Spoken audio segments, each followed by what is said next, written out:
There were two journalists who worked for, and I use the phrase journalist very loosely, okay? So two bloggers who worked for the alt newspaper in Seattle called The Stranger.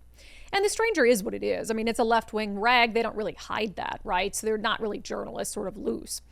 But they were, they got fired from The Stranger. I mean, for personal alleged conduct, but there were a million other reasons they could have been fired. But they ended up going out and starting, I guess it's a podcast called The Burner. So they were employed by The Stranger not too long ago, still holding themselves up as journalists. So now they do this, I think it's a podcast. I don't know if there's another element to it, but it's called The Burner, and it's become very popular among far left factions. And politicians appear on it. So they very much have aligned themselves with these two former Stranger reporters. Well, here's what they said on their show yesterday. Again, The Burner. It genuinely seems like we shut down deportations this week. No. Oh, okay. Because then they just went to other places. Oh. Insofar as the goal being to shut down the expedited removals at the courthouse, absolutely. Yeah. But it's like, those ICE agents didn't die, unfortunately.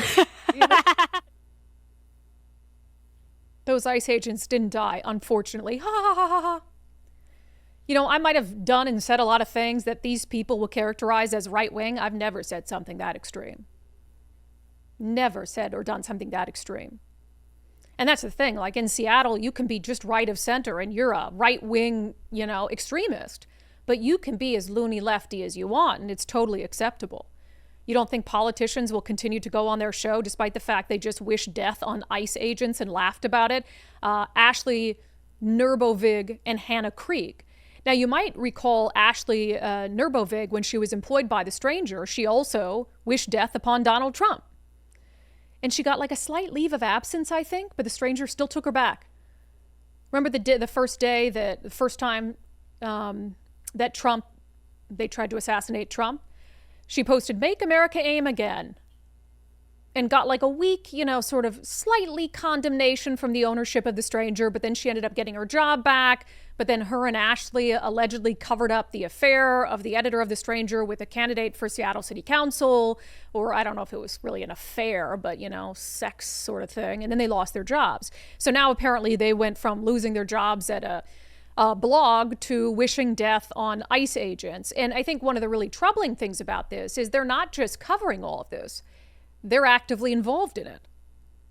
They are actively encouraging protests against ICE agents. They just posted on their Burner Seattle Instagram account. Seattle courthouse support needed Monday through Friday, 8 a.m. to 4 p.m. for daily migrant court hearings. Dress casual and mask up. It says, don't meet up with comrades outside. Ops are marking, do not let in. Look up which offices are in the federal building to use an excuse to gain entry. So they are literally using their platform to encourage people to show up at the federal building, to try to, as we've seen in the past, not observe, to try to disrupt ICE immigration enforcement efforts. And these are the same people who are wishing death on ICE agents. Now, I know that there's a free speech element of this, but where does it cross the line? If you're encouraging people to show up and confront ICE, and then you're using your platform to say that you wish ICE agents died, you might still be protected under the First Amendment, but you're a real shitty person. And if these people show up and they do hurt, or God forbid, kill ICE agents, do you bear some responsibility for that?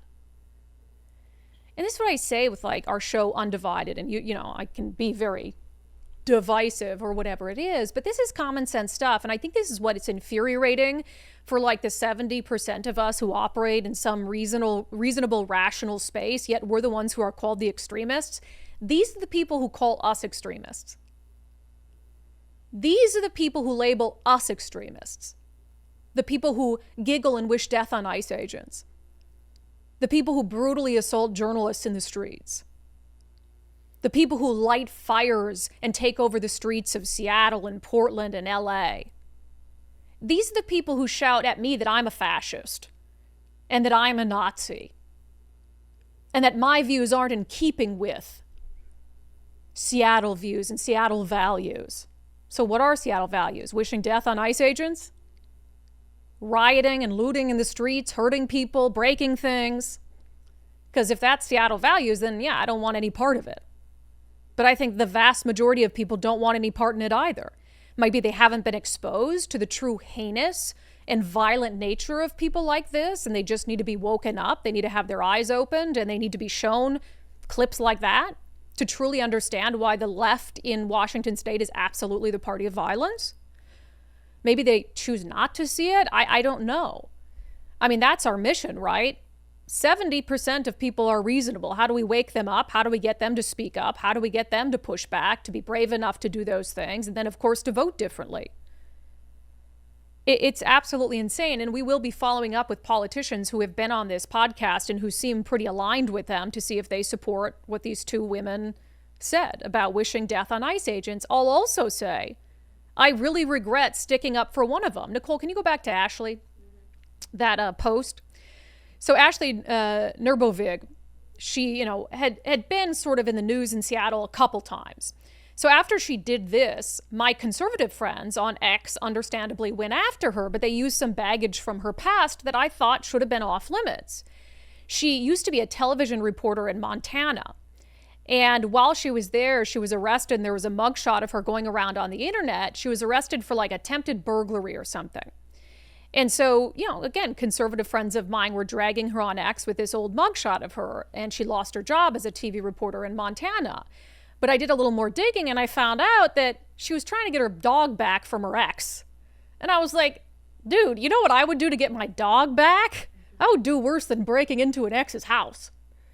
So I sort of told my friends on X, like, hey, I don't think this is the thing to drag back up. It seems like she had a problem with an ex. She wanted her dog back. I don't know if that's the end of the world, right?